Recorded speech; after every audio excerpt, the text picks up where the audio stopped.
Good afternoon, everyone. Welcome to our webinar, Implications of COVID-19 for Townhome and Common Interest Associations, Part 2. My name is Betsy Guerin. I'm the Vice President of ACTA and a homeowner in a townhome association. I will be your moderator today. I would now like to introduce our speakers, Bill Chatt and Bob Prince, attorneys who specialize in community association law as part of the firm Cervantes Chatt Prince PC. Before we start, as a reminder, please be aware that anytime during the presentation you may type a question, submit it, and I will forward it to our presenters for response. And with that. Okay. I'm Bill Chatt. I'm one of the attorneys here over at Cervantes Chatt and Prince, and I practice in our association practice group. And sitting next to me is Bob Prince, the other partner who heads up this group. And so we're continuing our series here that has become necessary because of our shutdown. Where we left off last week, I think towards the end, was we were getting ready for the announcement from Governor Pritzker. So where I'm going to pick up is from there, which is it's obviously now in place. We all do or should know the parameters of what we can and cannot do. The governor obviously put a statewide shutdown into place, and then if you're in the city of Chicago, obviously Governor Lightfoot has Mayor Lightfoot. Not yeah, right. She's got some, not governor yet. She's got some political aspirations on. You heard it here first, folks. So Mayor Lightfoot has, as of yesterday, had to put some even more stringent measures in place, obviously, because people were taking to the 606 and the lakefront trails and all that. And there was people having full-blown contact sports in parks, so that became a necessity. That said, let's look at what the shutdown means in terms of associations. As individuals, unless you are someone who is in an exempted group in terms of working, you're basically supposed to shelter in place, only leaving for necessary things like going to get groceries, you can gas your car up, medicine, things like that, walk the dog. Beyond that, if you are someone who is vital to a loved one's well-being or health care, you get to leave your place and go do that as well. Now, not addressing what happens when you get to the other side, that's a different thing, because I have been getting calls from various people, friends, family, things like that. The assisted living and the nursing homes have their own rules, so that's not what I'm talking about. You're going from your place to the door is one thing. You're able to do that, particularly if you go to their home or whatever. You're free to do so. But let's look at associations. Basically, from what I see from the order, and I'm going to early on here, I'm going to share what we've done is we've taken Governor Pritzker's order, and we've kind of cut it up here to take the parts that we think are association related. Like I said, you may leave for essential services and things like that, whether you're someone who provides those services, like say a care provider, or you're going to get one. If you're on dialysis or something like that, you're free to go and get those services. Child care is shut down, but adult care and things like that, it's more specific in the order. And just so everyone out there is aware, this document, as well as the full text of the order itself, are going to be made available on our website, so you'll be able to go and pop them open and see it. Like I said, what we try to do is take the more salient points and cut those up into this document. So let's flip to the businesses, because as far as I can see, it's going to be business as usual for associations. The vendors and the contractors and those in building management are deemed essential because they're helping maintain the residents, the household, and in this instance, the associations. So your management companies, while I'd say almost all of them are working remotely, they are nonetheless open for business, taking care of business. We are communicating with our managers, taking care of things that we normally would. I did a contract review today. We're still answering questions and things like that. And the managers are as far as I know, still taking maintenance requests and things like that. Yeah, well, there's a difference between that they are allowed to be open for business and actually physically being open, right? Because the businesses have the right to say we are not going to operate right now, and they just have to prepare for whatever repercussions come from that. But the order just says that they can be open for business. They are considered necessary or essential services, so that they could actually provide services. Right. So from the text of the order, healthcare, infrastructure, housing, construction, building management and maintenance, flood control, garbage, internet essential, governmental services. That said, that's pretty much everyone. Your landscapers can come and cut the grass, open up the sprinklers. If you've got someone with a leaky roof, the roofer can come out, a plumber, whatever. Garbage pickup is normal, all that stuff, which is usually run by a private contractor. Now, that's not to say, because I've got a couple of people who have said, hey, so-and-so said they're not coming out, a vendor. We've had some capital projects that have been halted. We can't address what's going on the vendor side, whether it's from a manpower standpoint, where, hey, their people just feel more comfortable, either they're sick or they feel more comfortable not coming out, or the business itself has decided, look, we're going to go along with the shutdown until this kind of subsides. So that's a different story. I've seen it more in the capital expenditure stuff, engineering, the projects and things like that. But everything else seems to be, business as normal as you can get the service. Obviously, it's not without interruption, and there might be some modified rules that any of these vendors put in place. So as far as we know, that is what's going on as far as associations are concerned. I think that kind of covers the text of the order. So I'm going to turn that down. So let's look at some of what's going on with the economic measures. I think we just before we went live, we just saw they just passed it, right? Yeah, they just passed the stimulus bill. They just passed the stimulus bill. And so it is of importance to us in associations, because it's going to have things like checks that are going to go out depending on, there's obviously a cutoff for a single payer versus a double payer. I think I saw 90 or 90,000 on a single payer. Double was 75. Was it 75? 75 is the starting point. Anybody that makes 75,000 single or 150 family or filing jointly. Obviously, we'll have to see what the actual text of what was passed is. I've only seen the here's what's been presented to it on whatever slant you get your media. We've only seen that get come through, but it is most normal families that aren't high earners should get something. It looks right. And let's be honest about it. When you take a mortgage and assessment, groceries, your car payment, everything else, I don't think anyone in their right mind expects that to cover a month for a family or a single person to be shut down. But it is what it is. It's probably the best the government can do given the amount of people. It's better than nothing. Exactly. So that's something we might have to dig into a little bit and see. But again, probably as far as associations are concerned, it's knowing that some economic stimulus is going to go to your ownership is probably the best we can tell you right now. The federal government, the states were already doing it, especially here in Illinois, but the federal government put a moratorium on foreclosures and evictions through the things they control, like federal backed loans. Fannie and Freddie, which are the federal backed loans. And Fannie and Freddie were already going that way, so there's really no surprise there. There was some relief or some deferral being discussed with respect to owners of multi-units. So this is not the single person who has their unit rented necessarily. This is, for a property holding company or something like that has multiple units.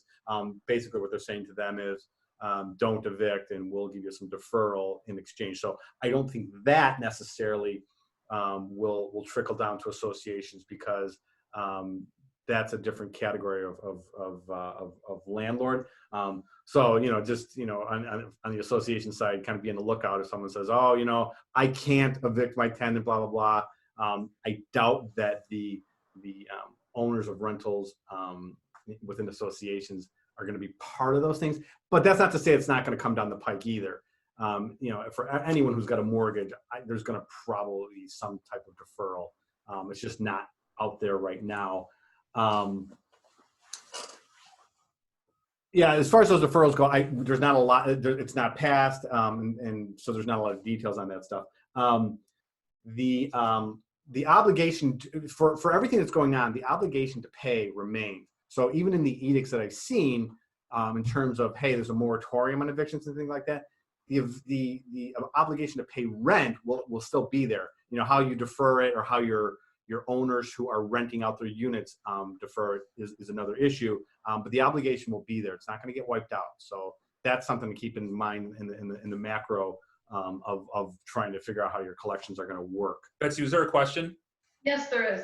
It was related to what you were talking about on the government checks that were coming. Sure.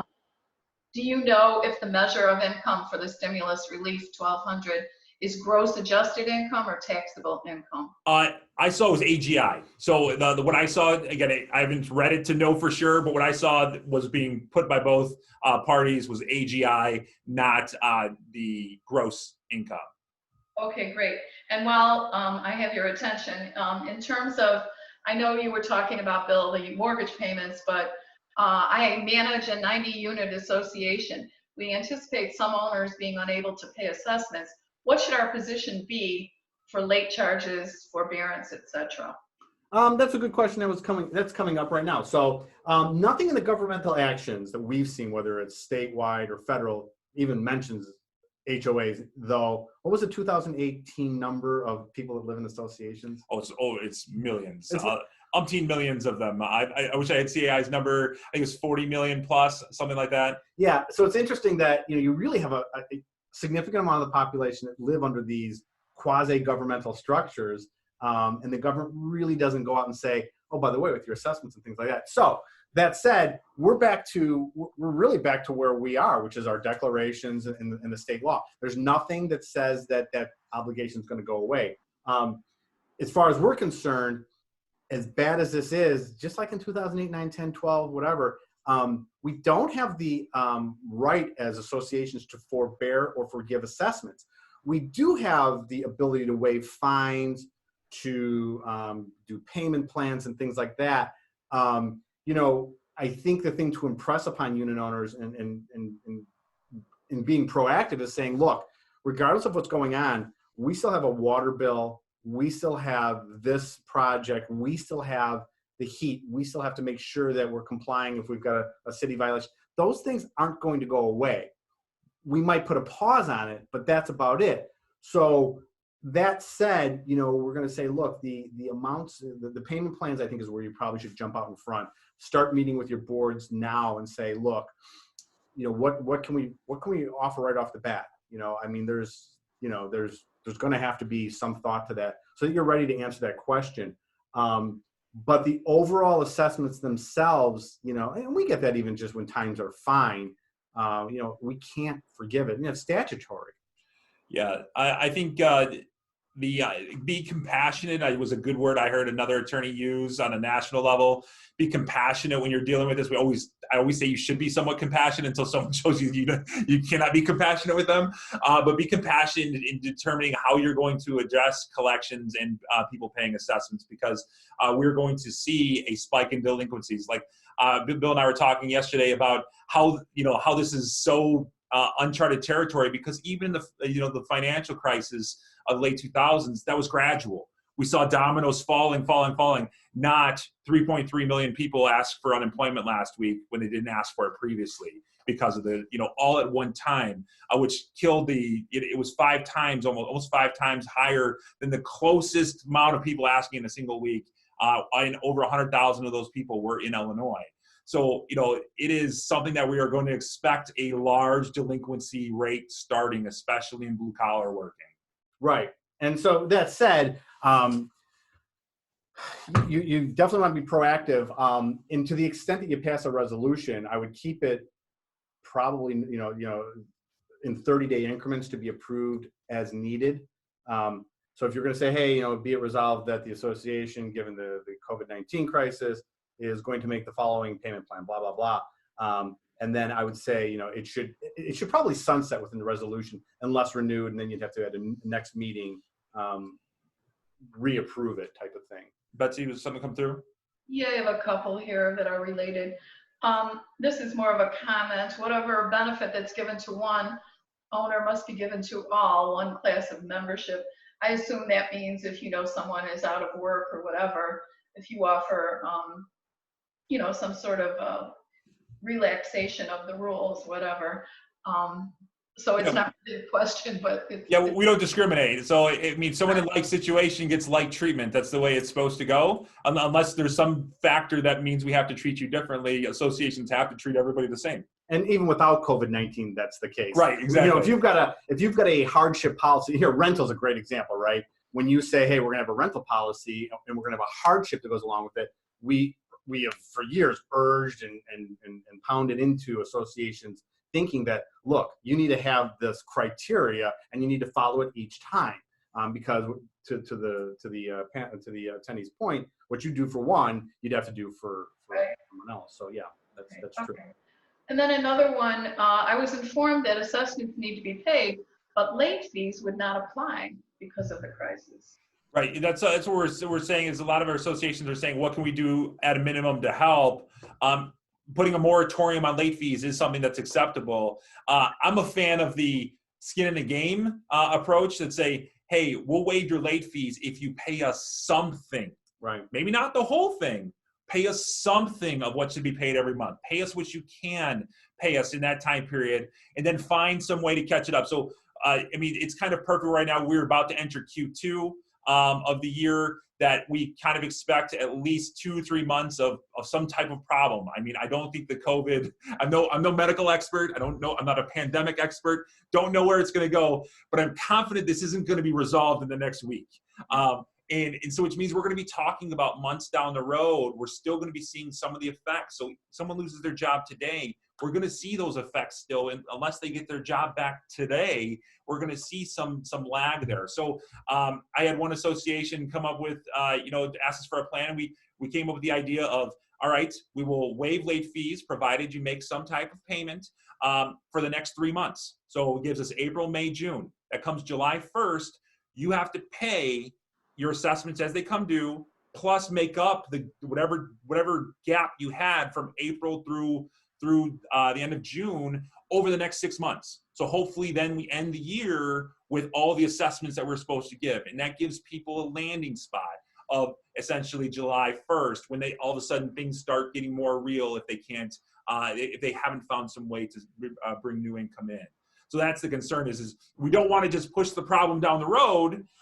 We want to have a plan of how that problem is going to be solved when we get down the road. And to the overall situation, it seems like the way, again, if you remember 2008, 9, 10, there wasn't a lot of thinking. It was like, oh, well, you know what, we'll just deal with it. And banks foreclosed and people were thrown out on the street and people lost their jobs. Here, there's this, hey, if we can manage this, what we hope is a relatively short period, and there's going to be forgiveness up the chain. I saw something interesting this morning, or actually last night. Cheesecake Factory, the restaurant, they actually made an announcement. They're not going to be paying the rent on any of their leases. Now, that's a pretty big building that any one of those restaurants occupies. So the mall operators, and which are usually floating on a sea of debt, are going to have to go back to their hedge funds and everything else. So it's going to be up the line. So that said, we're just a cog in the wheel here, and we should kind of look that way as well. But again, to keep something coming in, and things like late fees are the one discretionary area. But again, you still have to maintain some expectation. And when there's no money coming in, don't forget, to the extent that it never does resolve itself and it does have to go to collection, things like demand letters have to go out before anything can happen. So that's something to keep in mind too. So you might want to huddle with your counsel as to how you're going to deal with that. Okay, I have a question here. If you are going to work out a payment plan, so to speak, with someone, would that be a private conversation meeting between the homeowner and the board of directors? I think it's a two-part thing. So number one, the policy that an association comes up with, that can be something that is just something that's there that, you know, it could be circulated. Could be a proclamation. It could be a resolution. I mean, Right. I would recommend if the board is going to decide to do anything, that it do it in writing. The reason being is because we have rules right now that say thou shalt have a late fee if it does not get paid, if the assessment doesn't get paid within 15 days or 30 days, whatever it is. Technically, not enforcing your own covenants, your own rules, is a breach of fiduciary duty. Now, we have a great reason for it in this case, but we don't want to have to explain that. We want to have a good paper trail of what we did, why we did it, and how we think it will help people. So it should be done in writing. I would recommend a resolution. And that way, when you adopt that resolution, let's say if you did what I explained, you know, that 3-month moratorium on late fees, as long as you pay something, and then a catch-up provision, you will have already said, hey, this is what everybody has the option of. And then if they don't abide by it after July 1, then unfortunately you probably have to take action against somebody because you have to still operate the business. Assessments are the lifeblood of the association. You lack assessments, you lack the ability to do anything with it, which hurts everybody. And to the point of where Rob says is when it is quote unquote better, and people still are not abiding by the plans, and we do have to go to collection. You know, this is just speculation on our part, but we're pretty sure that the judges are going to have a real understanding approach when an owner's there, no matter what. So things like, you know, when you get a normal order of possession on an assessment case, statutorily, before we can take it to the sheriff for eviction, it's a statutory 60-day stay, meaning we cannot take it to the sheriff for 60 days. Even in good times, we will have some judges that'll say, you know, because it's discretionary, and, you know, these cases are small, so these aren't the type of things we're going to appeal and call the judge on. It wouldn't make any sense. So sometimes we get judges in good times saying, I'm going to give so-and-so 90 days or 120 days because, you know, your story touches my heart. Here, my expectations, if I was in court in 2 weeks or whatever, and, you know, it's dealing with 180 days, if I had to guess, that's not anything, there's nothing in an order. I want to be clear, there's nothing in an order, nothing saying that. However, given it will be such a broad-based story versus, you know, I think it was a little bit different. 06, 08, 010, it was different. You know, every person, some people had risky loans, some people had fine loans, but because of the rest of the economy's collapse, it was just dealt with that differently then. I think here for sure, and who knows, they may put proclamations when we get back to court on it anyway. Yeah, I expect, I mean, judges, especially if people have a story, generally like a good story, one that pulls at your heart, and if they don't have one, they often know how to make one up, that to try to get themselves more time. So if there's a 60-day, a judge has an option between 60 and 180 days, anywhere in between that, and almost nothing could happen. And, you know, it literally is just assessments to an association. I expect them to go further along than 60 days, especially if the courts open up next month, at the end of the month, like they say they're going to. We don't know if they're going to. You know, and if we're in there for evictions on those days, I don't expect the judges to be 60 days to write that in there, because that will just, it sounds cold-hearted to them, and they're still people, they still live in communities, they want to make sure people are protected. And beyond that, certain counties, I mean, they're going to be so backlogged. So it's just, you know, I guess what we're trying to get out there is, like, you still need to do what you need to do as an association in terms of, at a certain point, being firm and making sure the money comes in. But the expectation on the legal, you know, these are usually so routine for us. They are going to be anything but that for the foreseeable future. Right. Should we go into talking about some of the budgetary and approaches? Okay, so I'm going to turn it over to Bob, and he's going to talk about some of the things associations might be able to do in terms of finances. So we talked about like collection policies and things like that. We can get into more detail on that later, but like, what can we do on our old financial aspects of it? Now, again, I'm not an accountant. I use Excel in the calculator app on my computer to figure any type of math out. I got a C in calculus, and thank you, Dr. Oberg, for giving me a C. But I talk to people who do know what they're they're talking about on this. Here's kind of the game of where we are for tax returns and such like that. The federal government has pushed it off for 3 months. Allowing people to file both their estimated, their tax return and pay as of July 15th. The state has also pushed it off for your tax return and payments to the state. It has not done it for your estimateds for Q1. Which we take So- as a sign because they could have at the same time. So associations will still have to file their Q1 estimateds if they did it. And my understanding is a lot of associations actually had to pay taxes last year for this year that that people processed because they had so much income from interest. I was like, that's a good sign, right? When we're getting a lot of income for interest. Especially in a low interest environment. Right. So the rates had gone up so much more that we didn't budget for some type of that much interest income, that a lot of associations had to pay taxes on that income. So the unfortunate thing is we are going to see associations still have to do it.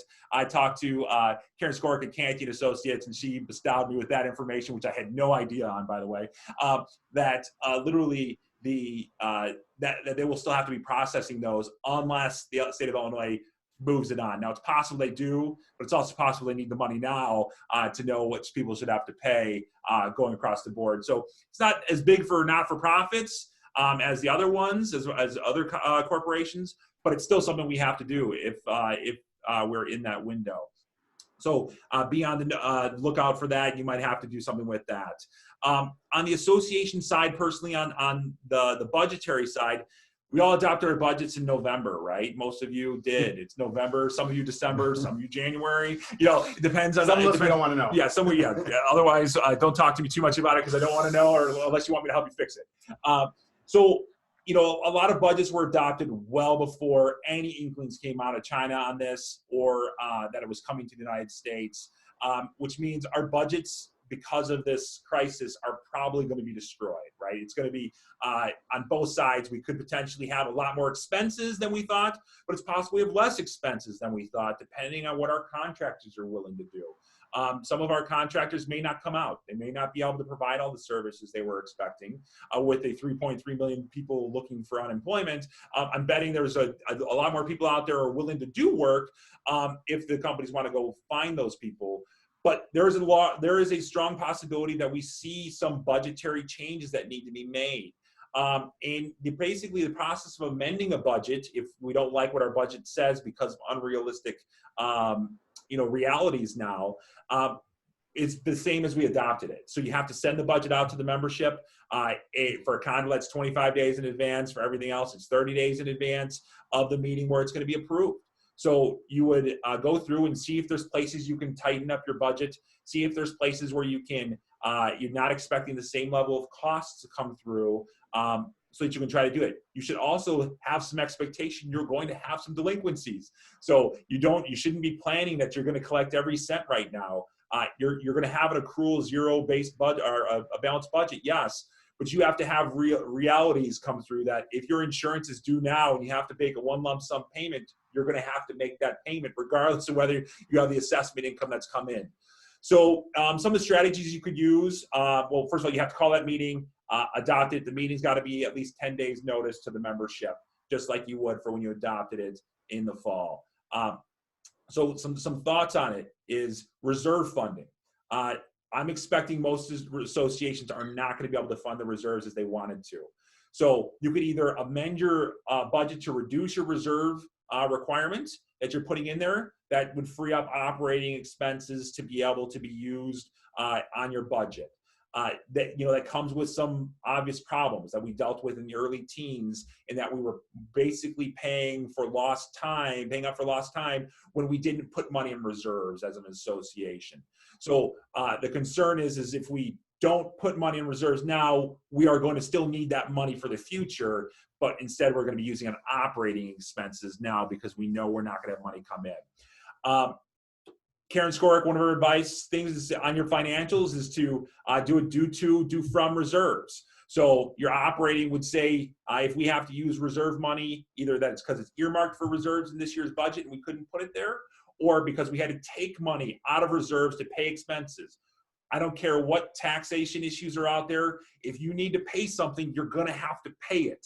There's no, we don't want to touch our reserves for this. Well, you're probably going to have to. If you're not having assessment income come in, you're probably going to have to touch those reserves, and there may be income tax consequences from that. But you should always have a plan of how you're going to get back to where you were. Her idea was your operating expense for every dollar you take should say there's a due to liability to reserves of that $1.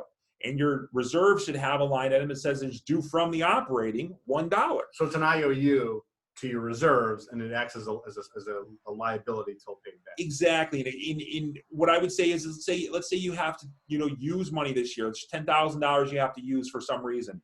Well, have a plan to pay that $10,000 back over the next 2, 3, 4, 5 years, whatever it takes you. So that way you can factor it into your future budgets. You have a plan to try to bring that money back into reserves to be used, because we know you're going to need those. I mean, there are very few associations who are funded fully on their reserve accounts. If they are, that's great. Most of them aren't, right? Most of them aren't in that condition. We need to be able to try to get back to that condition, and having a plan that the board can stick to, perhaps through a resolution that's in writing that says this is what we're going to do. It's just then you got to follow it, or you have to later change that resolution and go back. So that's one way you can try to do it. We talked about assessments in coming up with a plan of how to pay. I recommend you be as reasonable as possible. Doing a special assessment right now sounds really bad for a lot of people. And a lot of people struggle with special assessments in general, but when you are doing it in a time of economic uncertainty at best, you're going to make it even worse on people. Unless you're going to be doing some type of plan that allows people to pay it off over time.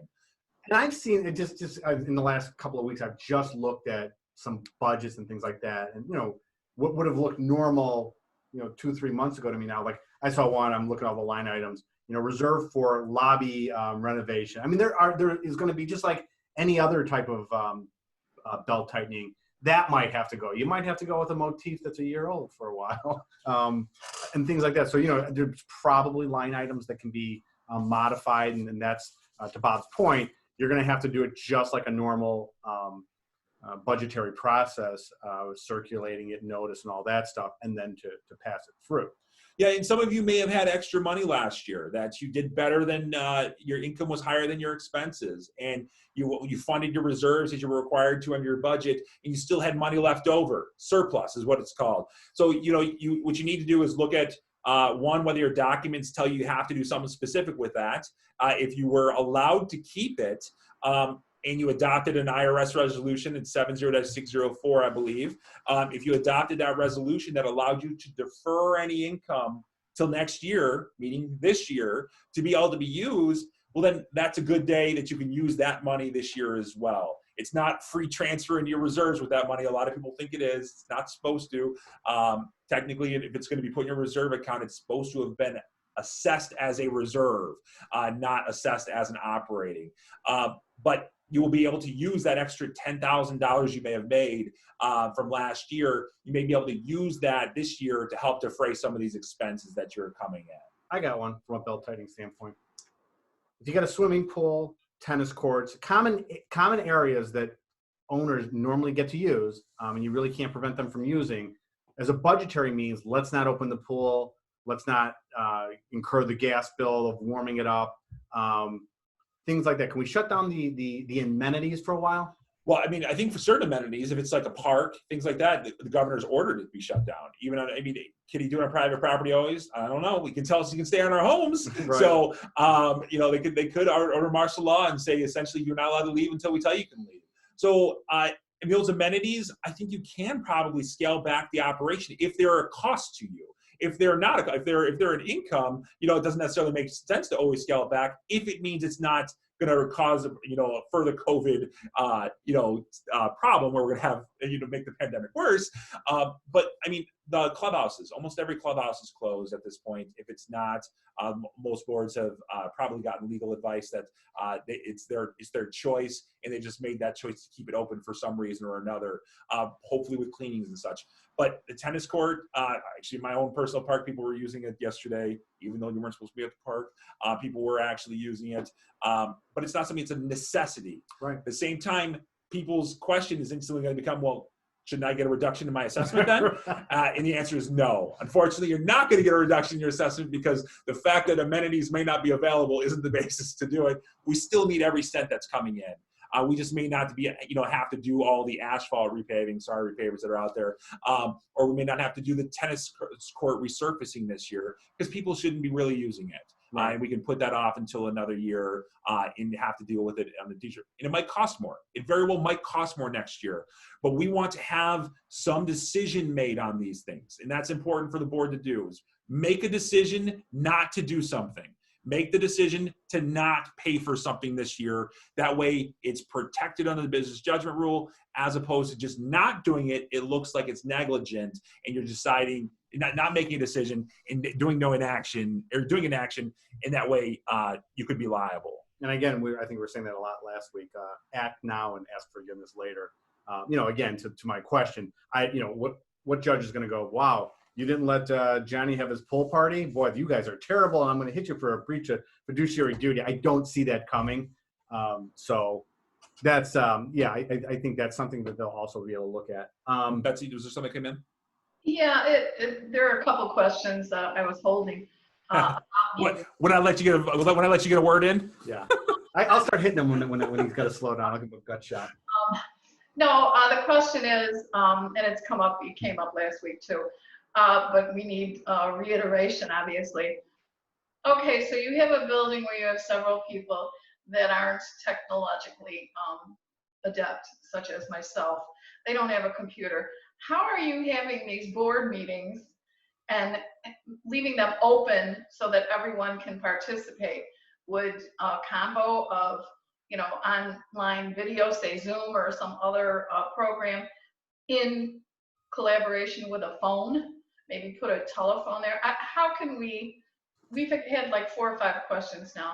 How do we do this? So even this format that we're using now allows you to join by phone only, where you do not have to see the video. So for the people that are kind of on the lower rungs of technological guys, joining. Well, you made it, Betsy. You're on the video, so give yourself more credit. Yeah. Okay. Yeah, it's a nice way of putting it. Yeah. We're geeks, so we're totally comfortable with this. So there is formats, and I'm going to set towards the end here. I'm going to throw a poll up there. One of the questions that I was thinking is we might be able to devote some time in the next one to show you how to use some of these formats. But there are formats of merely joining by phone. It's going to be dependent on the size of your association.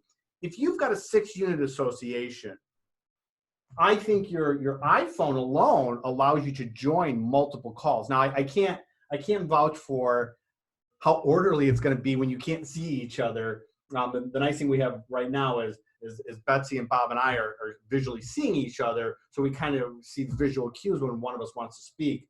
On a conference call only, it's going to be difficult, but I think you definitely have to manage the participants' expectations and say, hey, look, we're having a meeting. Here's the agenda. We really, so many meetings we go to, you see the agenda, you see open forum at the end, but it seldom holds to that. And open forum seems to kind of permeate through the agenda itself. So that would be that one time you'd ask your participants, hey, try to have a little understanding here. Let's get our minutes approved. Let's talk about that business we need to pass. And then we'll try to consciously go with a 5-minute open forum, and then let us continue on. Yeah, well, the nice things about Zoom is actually we can mute anybody or allow anybody to talk. So at this point, the only two groups that can talk are Bill and I and Betsy. But you would make it so if it's time for open forum, you could actually give people permission as they ask questions and say, hey, or they raise their hand, I'd like to talk. You'd have that functionality be there. The problem is not everybody's going to be able to use that. California has a law. California has a law that requires a physical location where people could actually get the conference call line into. Obviously, that still doesn't work for our current situation, but we don't have that law in Illinois. Illinois doesn't have that requirement that there be an extra, that if we meet by a conference call, there has to be a physical location where someone with the association is there. We don't have that. So, one would think that what if you couldn't make it to the meeting? What if we had to have a meeting at another location, but you physically couldn't get there? We would obviously do our best to accommodate you, but unfortunately, you can't be there. You'd have to use some technological means to get there. That only technological means would probably require you to have a phone. And I don't think it's unreasonable in today's day and age to require someone to have a phone or access to a phone to be able to use it for association business. I think everybody has a phone, and I don't think a court would say that it would be unreasonable to say we're going to be able to do it. We're going to have to, in these times, do it by conference call. And I wholly suspect that this is going to change things, that they're going to adopt things on electronic use, on conference calls. Those will be laws that we talk about in the next year or two because of this. And we'll have some, hopefully, more flexibility and some plan of how we're going to do this. I wholeheartedly expect that in the sessions that come, whether it's the practitioners or the things like this, we are going to look back and say, hey, how did it work and all that. Just to reiterate, we went a little bit into this last time we were here. We're using Zoom. The platform we're using to put this webinar on, we are paying for it because there's two things. We want a time limit of over 40 minutes, and we want to be able to have over 100 people, which we do today. Thank you for all of you who are in attendance. So the basic plan, you can go to zoom.com. The basic plan allows for you to throw a meeting for up to 100 people for 40 minutes for free. So I suspect a good number of associations are going to find that to be that it would fit the bill. And you know, as attorneys, I'm always like, streamline the meeting. When you've got 40 minutes and there's a little hourglass going, 5 minutes, 10 minutes, 5 minutes, or whatever, maybe that'll help get the meetings to go a bit quicker. So to that point, you'd want at least one or two of your board members or perhaps your manager to have a web camera. Just iPads have them built in. I have an iPad off to the side here. I don't know about a phone. My Surface has it built in. A lot of monitors have them built in. So you may have a camera. We're using a standalone webcam that's off to the side here. We've also got a microphone that's closer to us. So this is not really expensive technology, but those are the things you'd need to get yourself visual. But again, the conference call, and there's also 1-800-conference call or something like that. I've done freeconferencecall.com. So that's just a conference call platform alone, and that is pretty easy to use outside of these combo ones like Zoom. Is that another question, Betsy? Yes, this question is still there. I know it's right here. What kind of business can be conducted by an association board on a conference call that is not open to all owners? Ooh, I would say if it's not open to owners, zero business can be conducted on a conference call. The Condo Act says it wants to be done at a meeting open to the members. So if you do not invite your members to it, it is not a meeting open to the members by its very nature, which means you cannot do it. So that said, though, can we have a meeting like this? We notice it up, we go right into closed session, mute ourselves, deal with whatever we're going to deal with, come back on the line and say, okay, we're going to make a decision or whatever it is. Or if we have to deal with a legal issue that's going on with the association, it's still the same thing, correct? Yeah, right. It would be, you could do the closed meeting even separately from the meeting. So you could do the closed portion to talk about anything that's protected under the act. You could do that in a separate meeting or before everybody else is allowed, before you broadcast like we were doing in preparation. You could have your closed portion of your meeting and then broadcast to the membership thereafter and actually go in and take action. But in my opinion, unless you're addressing an emergency, is the only time you could actually take action without a unanimous consent of the board outside of the meeting, outside of a meeting. That's I think black letter law, including the not-for-profit. Let's cover that. So to the emergency, water pipe burst, whatever. The guy comes out and says, "Hey, $17,000, got to be done. There's water everywhere." Or a member says, "Do it." How do we handle that from there? Well, then you got to give notice to the membership, and basically you call a meeting that you're going to ratify it thereaafter. So essentially, and how long? 7 days. 7 days. So, the idea is in the emergency, you're going to take quick reaction to say to the membership, we did something. So if you're going to rely on emergency, which by the way, it's actually pretty expansive in my opinion. It's a immediate danger to life, safety, health, or property. I can fit a lot of things in that definition. So it's an immediate danger. The key though is immediacy. It's got to be immediate. It can't be, oh, we want to replace our roofs. If they all are leaking right now, yes, that's an immediate danger.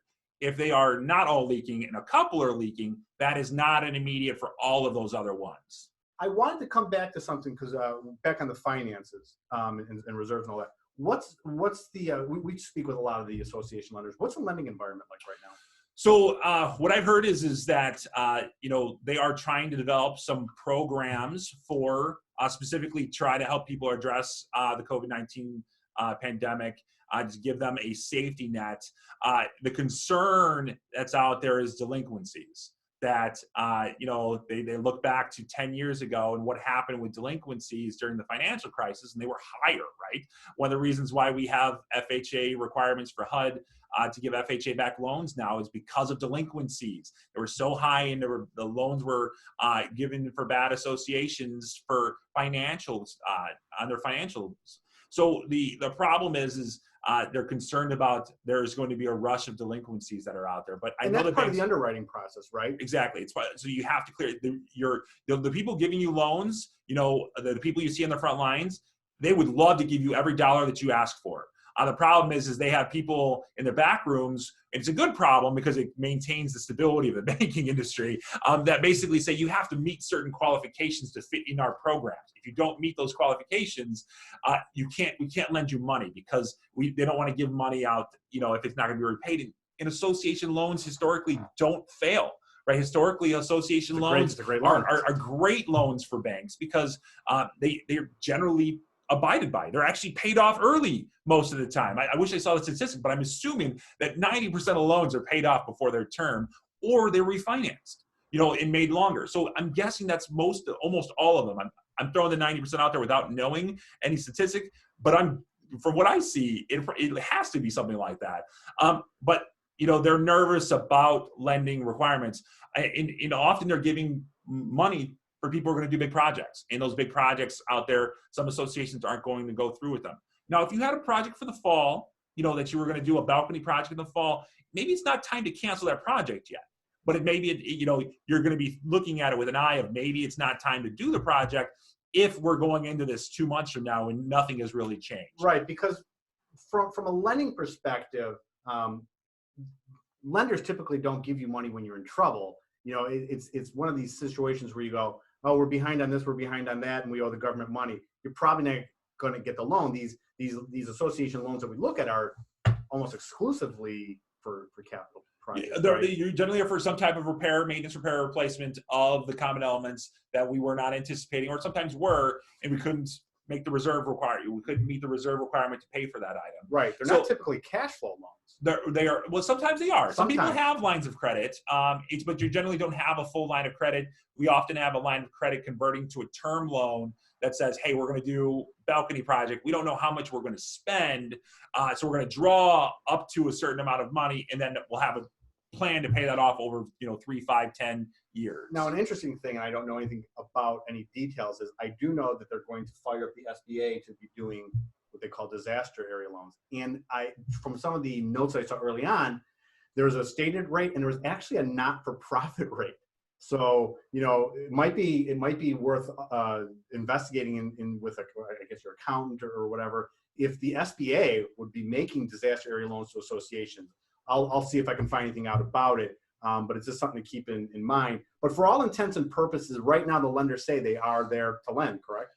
Yes, absolutely. Everyone I've talked to said that they are still providing services. The question is are the clients still willing to go through with it?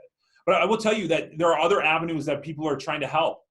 Municipalities, Elk Grove Village just did a 2.5 or 2.6 $million deferral on water bills for their residents. That every person who has a water meter in their city is going to get a $200 credit. And a lot of Elk Grove Village, the condo associations pay the water.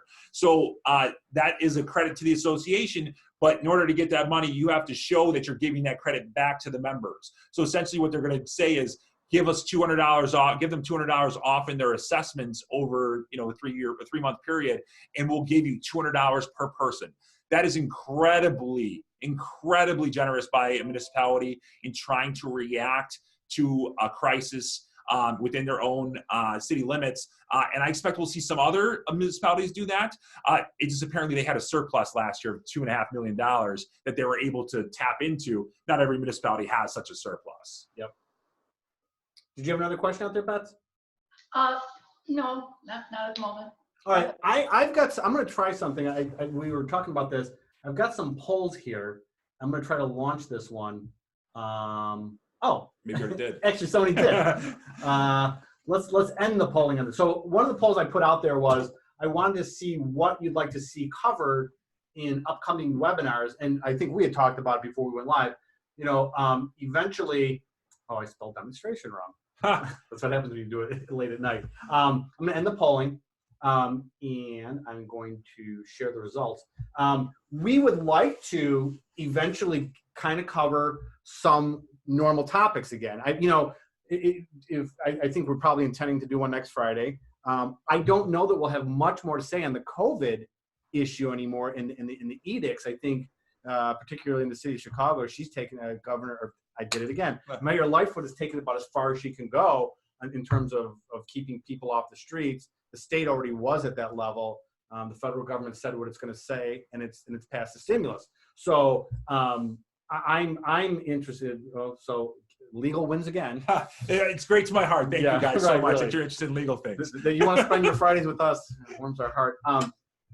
Coming in second was demonstration on using technology. I think that we've done this enough, and I think that we might be able to help out and show people how to use some of this stuff, because I think we're going to be using it for a while. And, again, to the point Bob made a little bit earlier, that this may change things for associations. We all as attorneys, we sometimes are not getting home till 10:30, 11 o'clock at night after working full days. And you all as board members and managers are doing the same thing. Wouldn't it be great if we had a way of recognizing this voluntary basis under which you serve as board members, and have a way that we can all, from the comfort of our own homes, sometimes, especially from mundane meetings, if there are any, have it done technologically. So that's something we certainly could do. Accounting, financial is right there, and then insurance. Certainly feel free to launch any of your own. It looks like you have another question, Beth? Well, I was going to go to the questions that we had received. Okay, sure. Let's do that. There are a few on the screen here that I can get to. Okay, first, how long can a board take to provide owners with the 2019 accounting? What can an owner do if the board says that because of the virus situation, they cannot give owners the financial report required by law for 2019? Just want to make sure that question is being asked on March 27th. Well, the statute says a reasonable amount of time. Generally, it's Q1 is when we usually give it. You usually have a report ready. If you generally are doing a audit or review, and for some reason you haven't been able to get that from your accountant yet, I would understand not providing it yet because it hasn't been audited or reviewed yet. If that was your policy, there is no bright line rule. But obviously, we're required to give it. Most associations, though, don't actually mail it to their members. They actually just tell them it's available. If you'd like to request it, we'll give it to you. Because it's a lot of paper to give through financial statements and income balance sheets. That said, they should make best efforts to get Okay. They should. They should give their best efforts. Yeah. Okay, another one. Can the board mandate ACH payments so that assessments go directly to the bank so they don't have to go to a PO box to go to?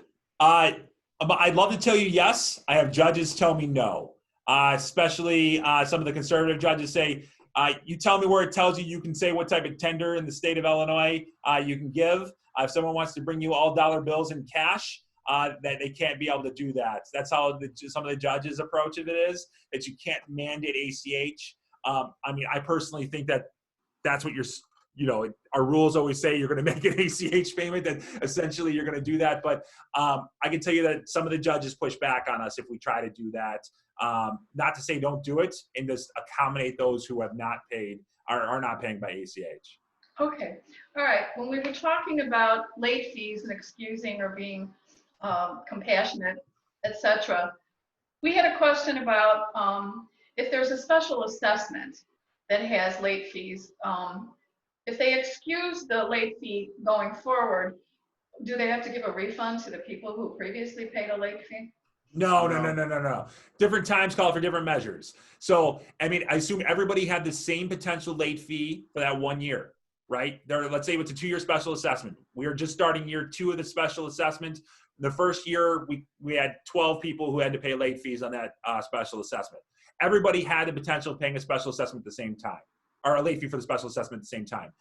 Going on out, everybody will be treated the same for the next time period where we're going to waive the late fees. We wouldn't say Bob has to pay late fees, but we're going to give Bill a break on it for the same month.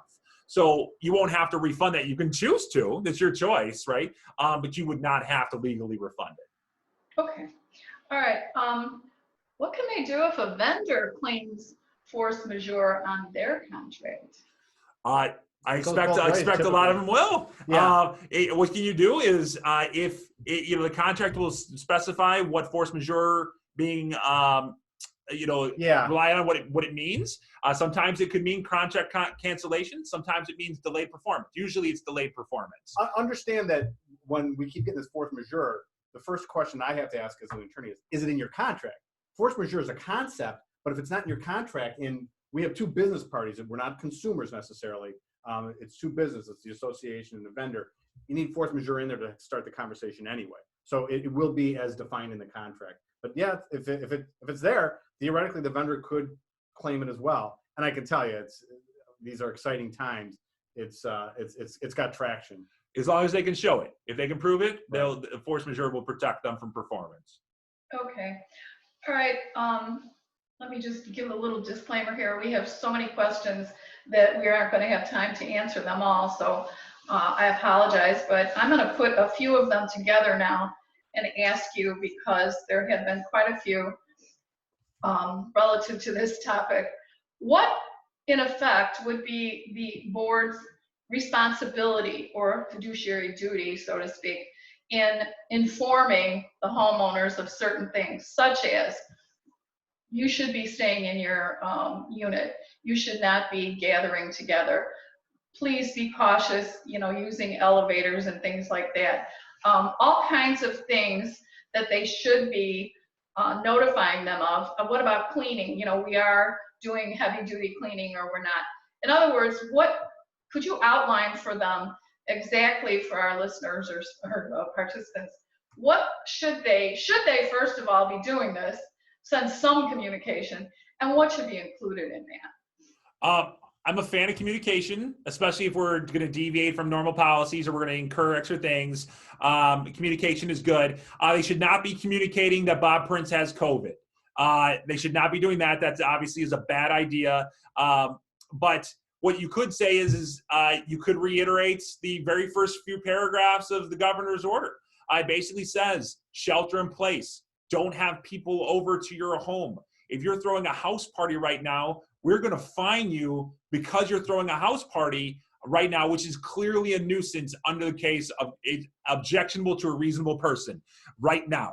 Yes, it might not have had your 7 people, 8, 10 people together, might not have been objectionable before. It is now.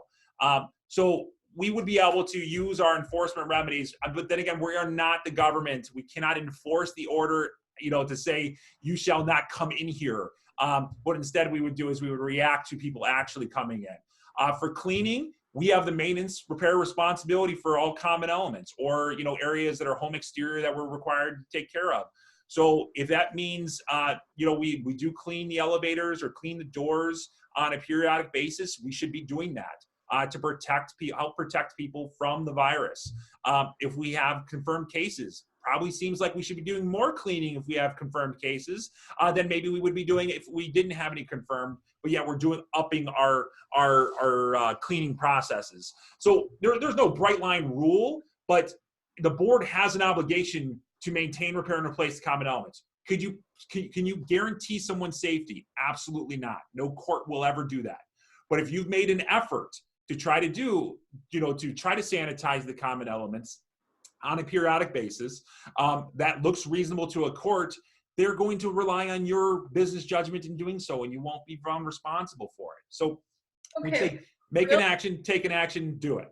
Real quickly, how much latitude do boards have on setting guidelines or making rules such as you can't have food delivered up to your unit, you have to meet them in the lobby, you can't do, how much latitude does the board have?